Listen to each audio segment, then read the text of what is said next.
So good morning guys. तो चलिए start करते हैं आज के यानी कि 22 दिसंबर के इंपॉर्टेंट करंट अफेयर्स को। देखिए पहला प्रश्न क्या है। अभी हाल ही में यूनेस्को ने किस देश के पारंपरिक सूप जिसको कहते हैं जोमो सूप उसको अमूर्त सांस्कृतिक विरासत की सूची में शामिल किया? तो आंसर होगा हैती। तो अभी यूनेस्को ने अपनी जो अमूर्त सांस्कृतिक धरोहर है जिसे इंग्लिश में क्या कहते हैं इंटेंजिबल साइट या फिर इंटेंजिबल कल्चरल हेरिटेज लिस्ट, तो अभी उसमें हैती देश के जोमो सूप को शामिल कर लिया है। और आपको बता दूं इस पारंपरिक सूप को हैती की स्वतंत्रता के प्रतीक के रूप में भी देखा जाता है। और ऐसा क्यों?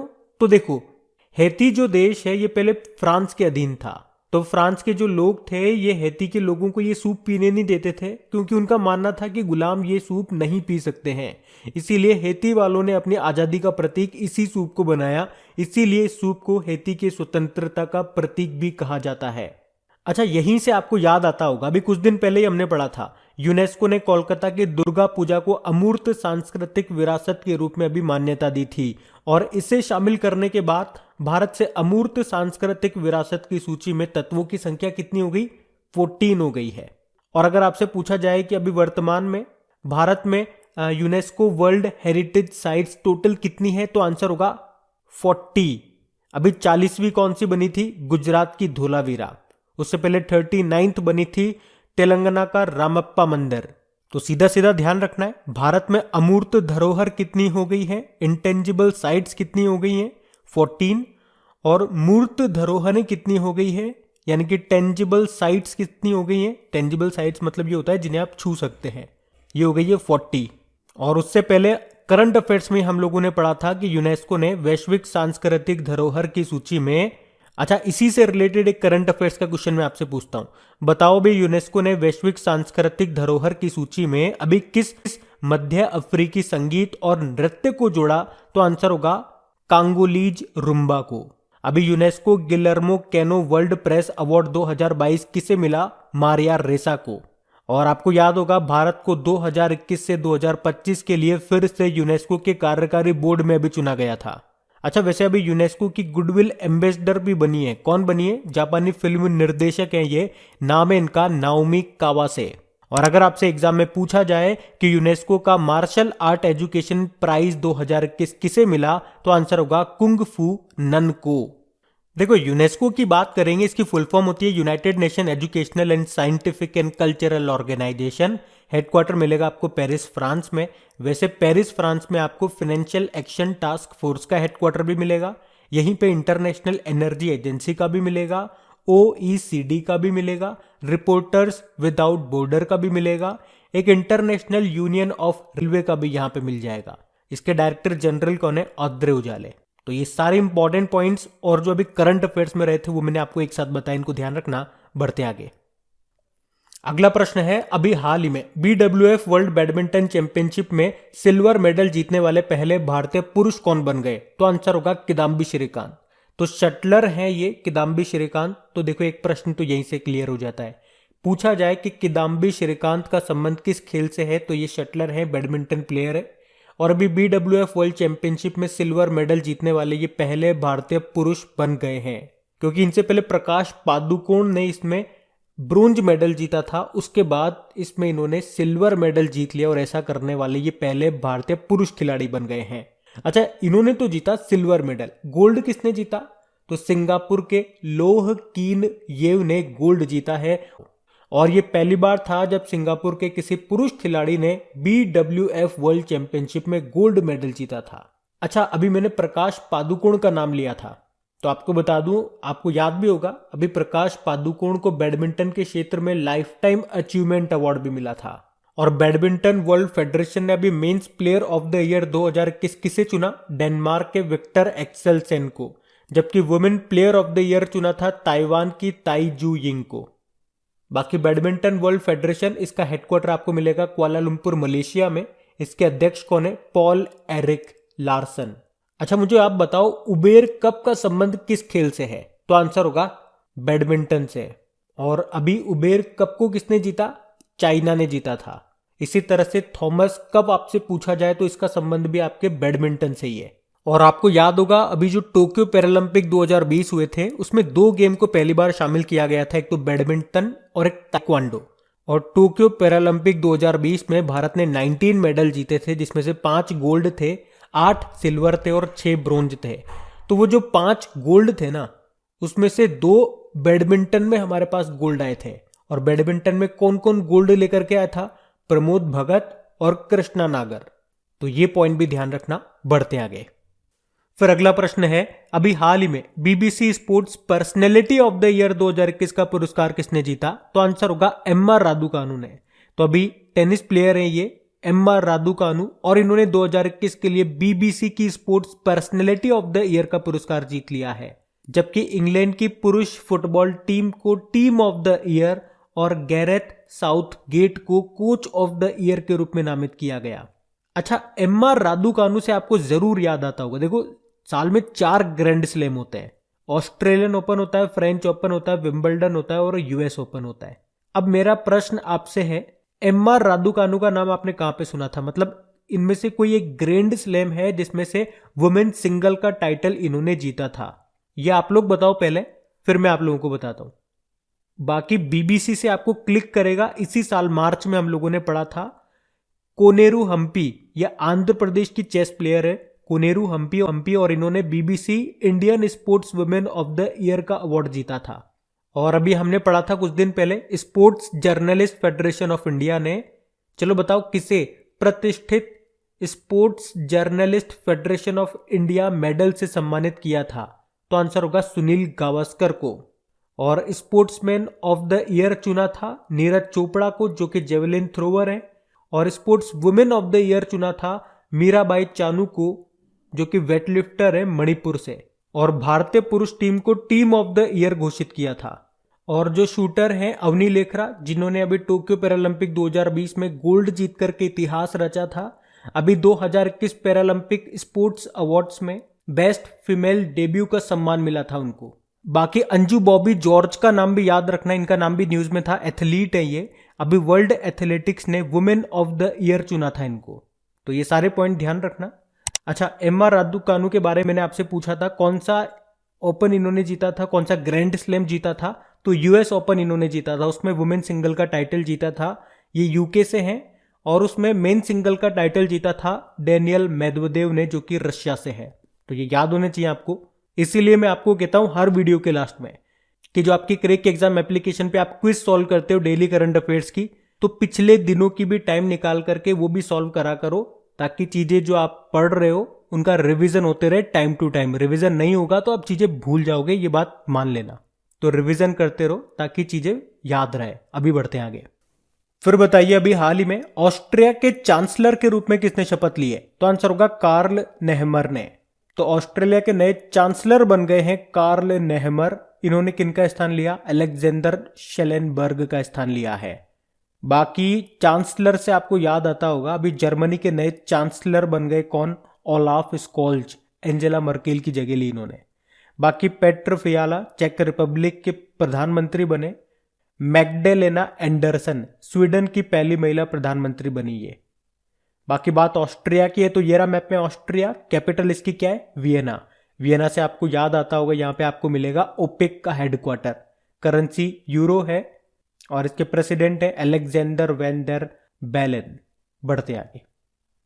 फिर बताइए, अभी हाल ही में Gajapati a king without a kingdom नाम की बुक को किसने लिखा? तो आंसर होगा अशोक बल ने। तो अभी उड़ीसा के जो मुख्यमंत्री है नवीन पटनायक, उन्होंने राज्य के गजपति राजाओं पर एक बुक रिलीज की है। और इस बुक को लिखा किसने? अशोक बल ने। तो सूर्यवंशी गजपति कपिलेंद्र देव से शुरू होने वाले गजपति राजाओं के इतिहास से संबंधित है ये बुक, जिसको लिखा है अशोक बल ने। बाकी Vijay Gokhale the long game how the Chinese negotiate with India नाम की बुक लिखी। Vir Sanghvi a rude life the memoir नाम की बुक लिखी। और मनन भट्ट बालाकोट एयर स्ट्राइक 2019 नाम से अभी इन्होंने बुक लिखी थी। तो ये ध्यान रखना। बढ़ते आगे। अच्छा बताइए, अभी हाल ही में चिली के सबसे युवा राष्ट्रपति कौन बन गए? तो आंसर होगा गैब्रियल बोरिक। तो चिली देश में 35 साल के पूर्व छात्र नेता हैं ये गैब्रियल बोरिक, जो कि राष्ट्रपति पद का भी इन्होंने चुनाव जीत लिया और उसके बाद देश के सबसे युवा राष्ट्रपति ये बन गए। ये अगले साल यानी कि 11 मार्च 2022 को अपने पद की शपथ लेंगे। बाकी अब्दुल्ला हमदोक सूडान के प्रधानमंत्री बने। डैम सेंड्रा मैसन का नाम इंपॉर्टेंट है क्योंकि बारबाडोस, बाकी डैम सेंड्रा मैसन का नाम इंपॉर्टेंट है क्योंकि अभी बारबाडोस की पहली प्रेसिडेंट बनी है ये। जोनास गर स्टोर ये नॉर्वे के प्रधानमंत्री बने अभी। बाकी बात चिली की है तो ये रहा मैप में चिली, साउथ अमेरिकन देश है ये चिली। कैपिटल सैंडियागो है, करेंसी होती है पेसो। और आपको बता दूं पेरू और चिली की सीमा पर आपको एक मरुस्थल देखने को मिलेगा, अटाकामा का मरुस्थल। वैसे इसका मैक्सिमम पार्ट आपको चिली में ही मिलेगा और दुनिया का सबसे शुष्कतम मरुस्थल है ये। और इसी के पास में एक देश है अर्जेंटीना, यहाँ पे आपको पेटागोनिया का मरुस्थल मिलेगा। और अर्जेंटीना के घास के मैदान कई बार एग्जाम में पूछे जाते हैं, इनको क्या कहा जाता है? पंपास घास के मैदान इनको कहा जाता है। और हमने कहा चिली साउथ अमेरिकन एक कंट्री है और साउथ अमेरिकी महाद्वीप की पर्वत श्रृंखला को क्या कहा जाता है? एडीज पर्वत कहा जाता है। और उसकी सबसे ऊंची जो चोटी है वो है माउंट एकांगुआ। याद रखना ये सारे पॉइंट पढ़ते आगे।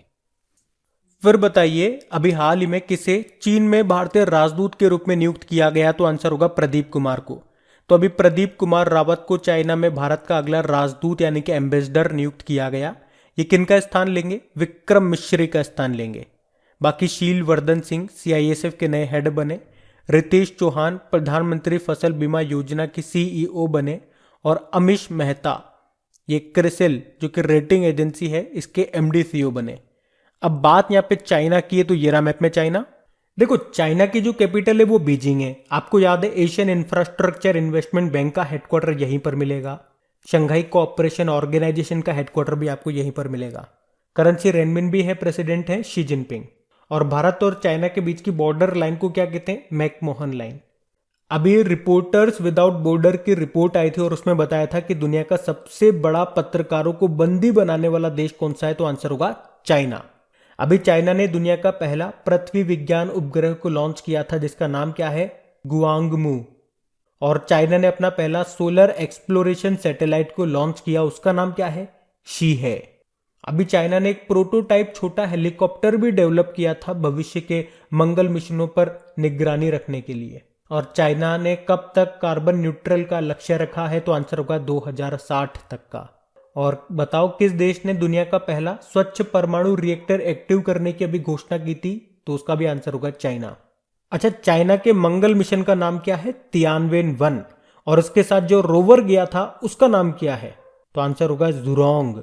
ये ध्यान रखना आप। और अगले साल यानी कि 2022 में जो विंटर ओलंपिक गेम्स होंगे ये बीजिंग चाइना में होंगे। उसका शुभंकर है बिंग डुएन डुएन और श्वेन रॉन रॉन। और 2022 में ही एशियन पैरा गेम्स भी होंगे चाइना में जिसका मैस्कॉट शुभंकर है फेई फेई। 2022 में ही 19वें एशियन गेम्स भी होंगे चाइना के हांगझाओ में जिसका शुभंकर है स्मार्ट ट्रिपलेट। यानी सारे पॉइंट बढ़ते हैं आगे। फिर बताइए अभी हाल ही में किस राज्य में 3 दिवसीय अंतरराष्ट्रीय मधुमक्खी महोत्सव शुरू हुआ? तो आंसर होगा उत्तराखंड में। तो पहली बार 3 दिवसीय अंतरराष्ट्रीय मधुमक्खी महोत्सव अभी 18 दिसंबर को उत्तराखंड के हल्द्वानी में शुरू हुआ है। और इसका उद्देश्य क्या है? तो मधुमक्खी पालकों के उत्पादों जो भी उनके प्रोडक्ट्स हैं उनको उचित पहचान दिलाते हुए एक उन्हें अंतरराष्ट्रीय प्लेटफॉर्म उपलब्ध कराना ही इसका मेन मकसद है। चलो आप तो मुझे ये बताओ विश्व मधुमक्खी दिवस वर्ल्ड बी डे कब मनाया जाता है? तो आंसर होगा 20 मई को। और आपको याद होगा हमारे कृषि व किसान कल्याण मंत्री हैं नरेंद्र सिंह तोमर, कुछ समय पहले उन्होंने मधु क्रांति पोर्टल को भी लॉन्च किया था। अब बात यहाँ पे उत्तराखंड की है तो ये रहा मैप में उत्तराखंड। देखो उत्तराखंड की 2 कैपिटल है। जो इसकी विंटर कैपिटल है देहरादून है, जो इसकी समर कैपिटल है वो गैरसैंण है। मुख्यमंत्री कौन है? पुष्कर सिंह धामी है। गवर्नर भी नए बन गए गुरमीत सिंह। और चीफ जस्टिस इसी साल नए बने थे राघवेंद्र सिंह चौहान। अच्छा, अभी उत्तराखंड के ब्रांड एम्बेसडर कौन बने? कल ही पढ़ा है, ऋषभ पंत बने। और अगर आपसे पूछा जाए बताइए अभी किस राज्य के अस्कोट वाइल्ड लाइफ सेंचुरी को इको सेंसिटिव जोन घोषित किया गया? तो आंसर होगा उत्तराखंड।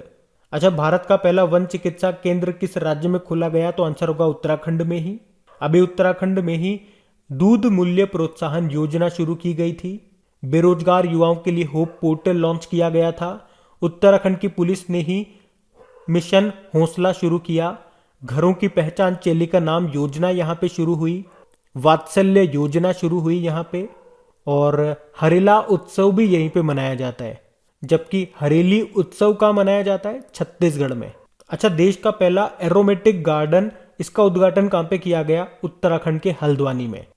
और याद रखना, उत्तर भारत के सबसे बड़े पामेटम का उद्घाटन भी कहाँ किया गया? उत्तराखंड के हल्द्वानी में। पामेटम क्या होता है? जिस स्थान पे पाम के पेड़ उगाए जाते हैं उसे कहते हैं।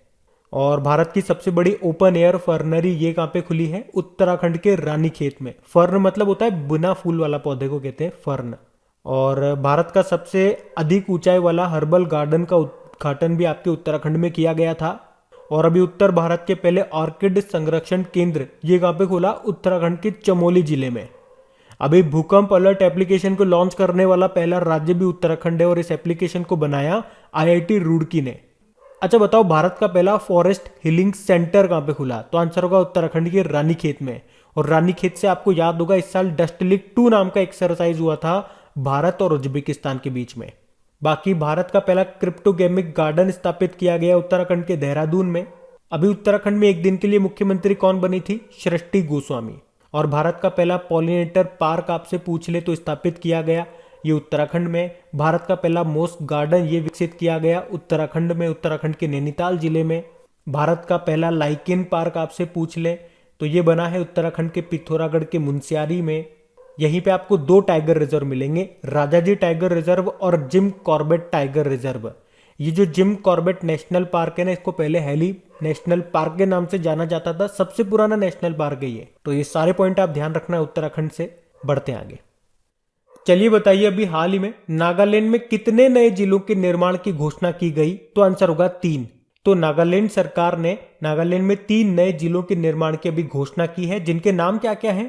तसेमिन्यू, न्यूलैंड और चुमुकेदिमा। तो इस तरह से अब नागालैंड में टोटल कितने जिले हो गए? 15 जिले हो गए हैं। देखो, नए जिले से आपको याद आता होगा, चलिए आप इसे पूछ लेते हैं, आपके करंट अफेयर्स की नॉलेज भी चेक हो जाएगी। अभी तमिलनाडु का 38वां जिला कौन सा बना था? तो आंसर होगा मयिलादुथुरई। कर्नाटक का 31वां नंबर का जिला कौन सा बना था? विजयनगर। और अभी पंजाब का 23वां जिला कौन सा बना था? तो आंसर होगा मलेरकोटला। अब देखो, यहां पे बात हो रही है नागालैंड की, तो ये रहा मैप में नागालैंड। कैपिटल इसकी कोहिमा है। मुख्यमंत्री कौन है? नेफ्यू री। और गवर्नर कौन है? तो असम के जो गवर्नर हैं जगदीश मुखी, वो यहाँ का एडिशनल चार्ज संभाल रहे हैं। अभी आपको याद होगा नागालैंड ने वन धन योजना के तहत 7 राष्ट्रीय पुरस्कार जीते थे। और बताओ, नागालैंड ने किस वर्ष तक 100% साक्षरता लिटरेसी का लक्ष्य रखा है? तो आंसर होगा 2030 तक। और अगर पूछा जाए किस राज्य में भारत का 61वां सॉफ्टवेयर प्रौद्योगिकी पार्क केंद्र खुला है? तो आंसर होगा नागालैंड में। अभी आपको याद होगा राजा मिर्च, जिसे कहते हैं भूत जोलोकिया, ये नागालैंड की है जिसको जीआई टैग मिला था। अभी मीठा खीरा, नागालैंड के मीठे खीरे को भी जीआई टैग मिला था। नुक्लू फॉर्म आपको नाम याद होगा जरूर। व्हीटली अवार्ड 2021 इनको मिला था, जिसे ग्रीन ऑस्कर भी कहा जाता है, मयूर फॉल्कन के संरक्षण के लिए। अभी नागालैंड की पुलिस ने कॉल योर कॉप नाम से एक मोबाइल एप्लीकेशन को भी लॉन्च किया था। तो ये नागालैंड से कुछ करंट अफेयर्स के पॉइंट्स मैंने आपको बताया, इनको ध्यान रखना। बढ़ते आगे। फिर बताइए, अभी हाल ही में कहा भारत के पहले अंतरराष्ट्रीय मध्यस्थता और मध्यस्थता केंद्र का उद्घाटन किया गया? तो आंसर होगा तेलंगाना में। तो अभी भारत के मुख्य न्यायाधीश जो हैं, यानी कि chief justice of India NV Ramana, और तेलंगाना के जो मुख्यमंत्री हैं के चंद्रशेखर राव, उन्होंने तेलंगाना के हैदराबाद में भारत के पहले अंतरराष्ट्रीय मध्यस्थता और मध्यस्थता केंद्र का उद्घाटन किया। इंग्लिश में बोलेंगे तो international arbitration and meditation centre. अच्छा, ये सेंटर करेगा क्या? तो न्यायाधीशों की कमी के कारण उत्पन्न होने वाले मुद्दों को शीघ्रता से हल करने के लिए इसकी स्थापना की गई है। अब इसका उद्घाटन किया गया तेलंगाना में। तो ये रहा मैप में तेलंगाना। देखो, तेलंगाना की कैपिटल हैदराबाद है। तेलंगाना की स्थापना आंध्र प्रदेश से अलग होकर के की गई थी 2 जून 2014 को। मुख्यमंत्री वर्तमान में के चंद्रशेखर राव हैं। गवर्नर कौन है? तमिलिसाई सौंदरराजन, जो कि पुडुचेरी के लेफ्टिनेंट गवर्नर का भी अतिरिक्त प्रभार संभाल रही है। और वो तेलंगाना ही है जिसने 2020 को आर्टिफिशियल इंटेलिजेंस का वर्ष घोषित किया था। और दुनिया का सबसे बड़ा मेडिटेशन सेंटर ये भी कहां पे खुला है? हैदराबाद में ही। अच्छा चलो बताओ, अभी united nation world tourism organization ने तेलंगाना के किस गांव को सर्वश्रेष्ठ गांव के रूप में चुना था? तो आंसर होगा पोचमपल्ली को। और तेलंगाना के ही है मोहम्मद आजम, जिनको राष्ट्रीय युवा पुरस्कार मिला था। तेलंगाना ने मेडिसिन फ्रॉम स्काई परियोजना के लिए फ्लिपकार्ट के साथ भी समझौता किया था। और 2020 tree city of the world के रूप में मान्यता प्राप्त करने वाला एकमात्र भारतीय शहर है हैदराबाद।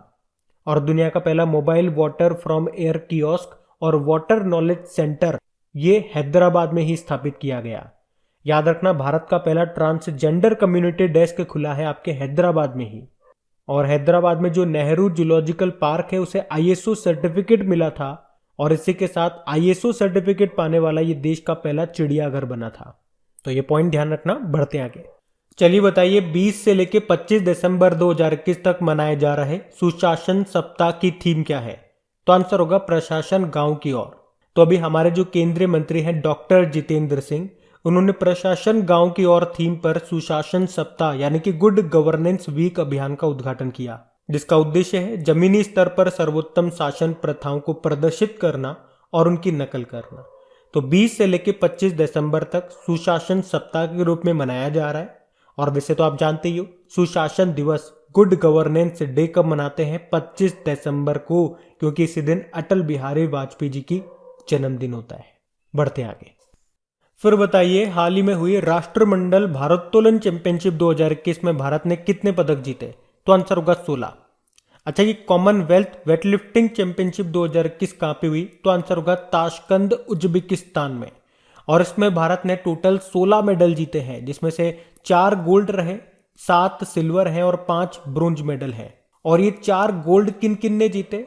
तो जेरेमी लाल रिनुंगा, एक है अचिंता शुली, एक है अजय सिंह और एक है पूर्णिमा पांडे। अच्छा, वेटलिफ्टिंग से एक प्रश्न मैं आपसे पूछना चाहूंगा, पहले आप इसका जवाब दो। प्रश्न यह है कि ओलंपिक में पदक जीतने वाली पहली भारतीय महिला कौन थी? तो आंसर होगा कर्णम मल्लेश्वरी। इनका संबंध वेटलिफ्टिंग से ही था। इन्होंने सन 2000 का जो सिडनी ओलंपिक हुआ था उसमें ब्रोंज मेडल जीता था। लेकिन अगर आपसे प्रश्न पूछा जाए कि ओलंपिक में पदक जीतने वाले पहले भारतीय कौन थे? तो आंसर होगा केडी जाधव। ये पहलवान थे। 1952 के हेलसिंकी ओलंपिक में कुश्ती में ब्रोंज मेडल इन्होंने जीता था। तो प्रश्न थोड़े से अलग हैं, इनको ध्यान रखना। एक में पहली भारतीय महिला पूछी जा रही है और इसमें पहले भारतीय पूछे जा रहे हैं।